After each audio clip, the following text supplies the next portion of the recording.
الرحیم الحمد للہ والصلاة والسلام علی رسول اللہ اما بعد۔ نصب الفعل المضارع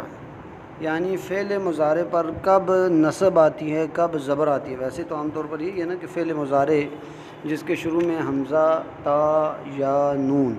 ان چاروں میں سے کوئی ایک حرف آتا ہے اور پھر آخری حرف کے اوپر اس کے پیش ہوتی ہے یفعلو، یضربو، یذہبو، آخر میں پیش آتی ہے۔ تو اس پیش کی جگہ زبر کب آئے گی فعل مضارع پر، تو اس کی صورتیں جو ہیں آج ہم نے پڑھنی۔ مثال کے طور پر یہ مثالیں آپ کے سامنے ہیں۔ اريد ان احسن السباحة، ارجو ان يعتدل الجو، ارجو ان يعتدل الجو، يسرني ان تزورنا، لن اكذب، لن يفوز الكسلان، لن اضرب القط۔ تو یہ جو ہیں یہ ایسے فعل مضارع ہیں جن پر زبر آئی ہے، جن کے آخری حرف کے اوپر زبر آئی ہے۔ اسی طرح ہے اذن تقیم عندہ، تجیب بذلک من قال سأزور مدینتکم۔ یہ انشاءاللہ اس کی وضاحت کرتا ہوں۔ اذن تربح تجارتک، تجیب بذلک من قال سأكون امیناً۔ اذن یفسد الہواء، تجیب بذلک من قال سأغلق النوافذ۔ اسی طرح جئت کی اتعلم، خرجت کی اتنزہ، اتعلم کی اخدم الوطن۔ تو یہ سارے جو فعل ہیں ان کے آخری حرف کے اوپر پیش کی جگہ زبر ہے۔ وہ کن الفاظ کی وجہ سے، کن عوامل کی وجہ سے آئے ہیں، کن الفاظ کی وجہ سے جو ان کے پہلے آئے ہیں تو ان پر آیا ہے، وہ ہم پڑھتے ہیں۔ اب آ جائیں ایک ایک مثال کی طرف۔ اریدو، اب دیکھیں یہ بھی فعل مضارع ہی ہے، اریدو فعل مضارع ہی ہے، یعنی میں چاہتا ہوں، ارادہ یریدو، اریدو میں چاہتا ہوں۔ اب اس کے آخری حرف کے اوپر پیش اس لیے ہے کہ اریدو لفظ سے پہلے کوئی ایسا لفظ نہیں ہے جس کی وجہ سے فعل مضارع پر زبر آنی چاہیے۔ ہاں احسن جو ہے اس سے پہلے ان آیا ہے، ان الفاظ میں سے جو فعل مضارع کے آخری حرف کے اوپر پیش کی جگہ زبر لے آتے ہیں، تو ان کی وجہ سے احسنو کی جگہ احسنہ آ گیا۔ اریدو احسنو تھا، ان آیا درمیان میں تو احسنہ ہو گیا، پیش کی جگہ زبر آ گئی۔ اریدو ان احسنہ، میں چاہتا ہوں کہ میں بہتر بناؤں، السباحۃ یعنی سوئمنگ کو، میں چاہتا ہوں کہ میں اپنی تیراکی کو بہتر بناؤں۔ تو ان کے بعد جب فعل مضارع آتا ہے تو آخری حرف کے اوپر زبر آ جاتی ہے پیش کی جگہ۔ اسی طرح ارجو ان یعتدل الجو، رجا یرجو اس کا مطلب ہوتا ہے امید رکھنا۔ ارجو میں امید رکھتا ہوں، ان یعتدل، اعتدل یعتدلو لام کے اوپر پیش ہوتی ہے، یعتدلو کا مطلب ہے اعتدال سے ہونا، متوسط ہونا، درمیانہ ہو۔ ان آ گیا شروع میں تو یعتدلو کی جگہ یعتدلہ ہو گیا، یہ آپ نے یاد رکھنا ہے، اس کی انشاءاللہ پریکٹس بھی ہوگی تو یہ زبان پہ آ جائے گا ہماری۔ ارجو ان یعتدل الجو، ارجو میں امید رکھتا ہوں، ان یعتدل کہ معتدل ہوگی، الجو موسم،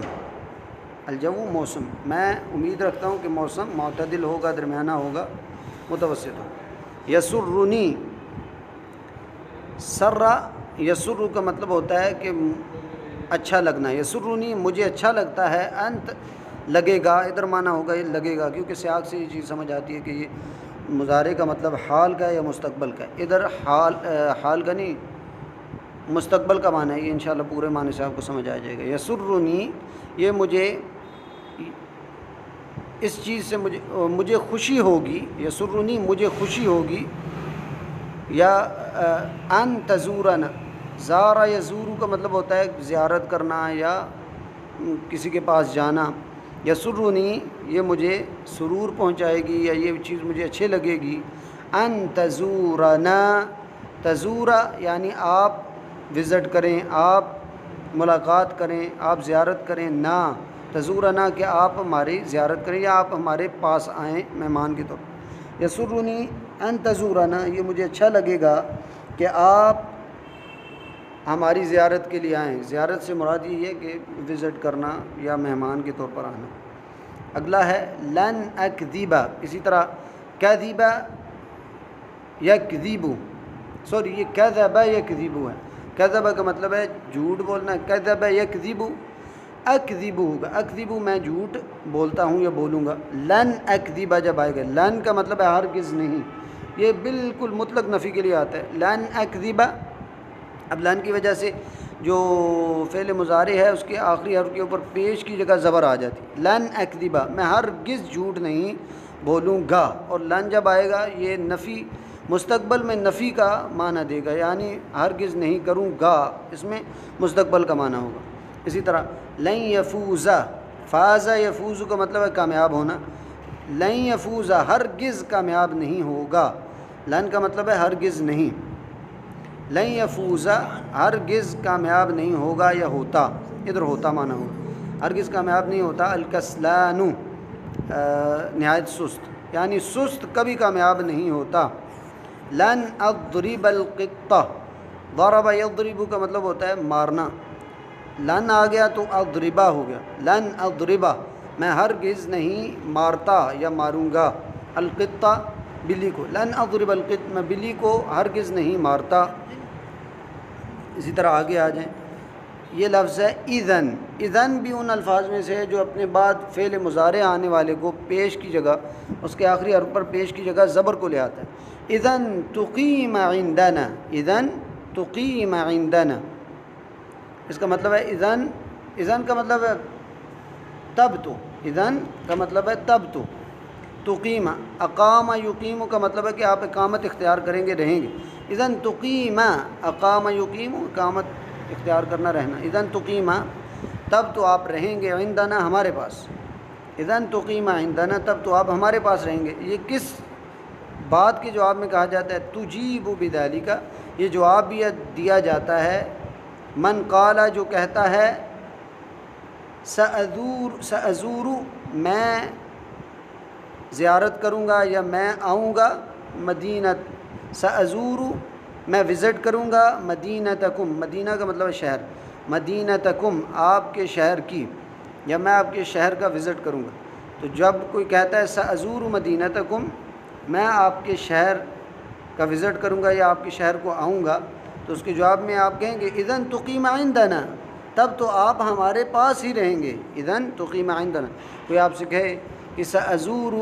مدینتکم، یا میں، یعنی اس کا مطلب ہے ہم آپ کے شہر آئیں گے، تو آپ اس کو یہی کہیں گے جو آپ کا دوست ہے، اذن تقیم عندنا تب تو آپ ہمارے پاس رہیں گے۔ اسی طرح اذن تربح تجارتک، ربح یربح کا مطلب ہوتا ہے نفع مند ہونا، تربح تھا تو اس سے اذن آیا تو تربح بن گیا حو کی جگہ، تو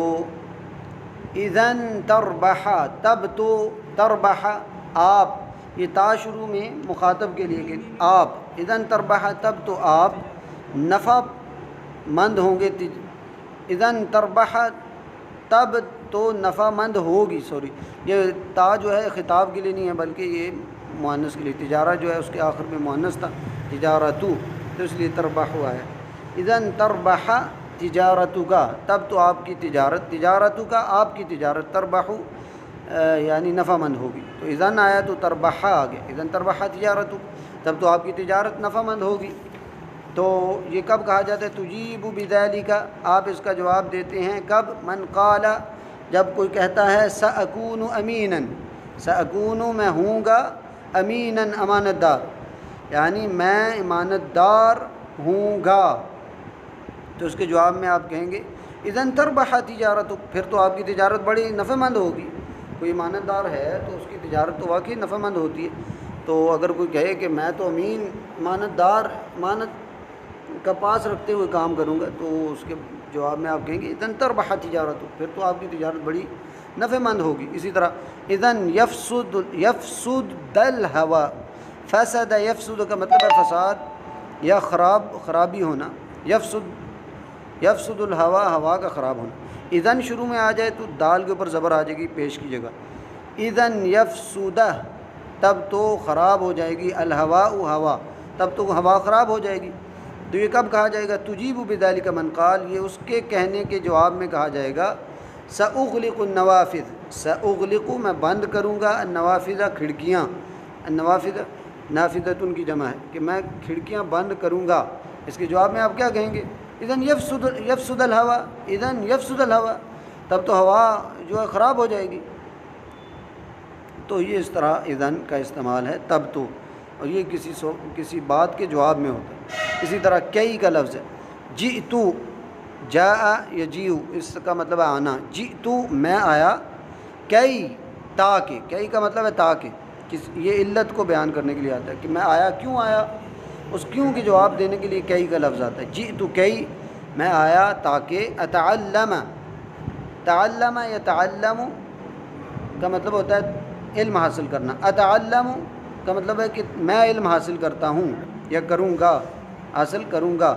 جئتو میں آیا ہوں، کئی اتعلم، اتعلمو کی وجہ، اتعلمو تھا کئی کی وجہ سے اتعلم ہو گیا، تو کئی بھی ان حروف میں سے جو فعل مضارع کے آخری حرف کے اوپر پیش کی جگہ زبر لے آتا ہے۔ جئتو کئی اتعلم، میں آیا ہوں تاکہ میں علم حاصل کروں، تاکہ میں اس علم حاصل کروں گا۔ خرجتو میں نکلا، خرج یخرج، اور پھر آخر میں جو تا پیش والی اس کا مطلب ہے میں نکلا، خرجتو میں نکلا، کئی تاکہ اتنزہ،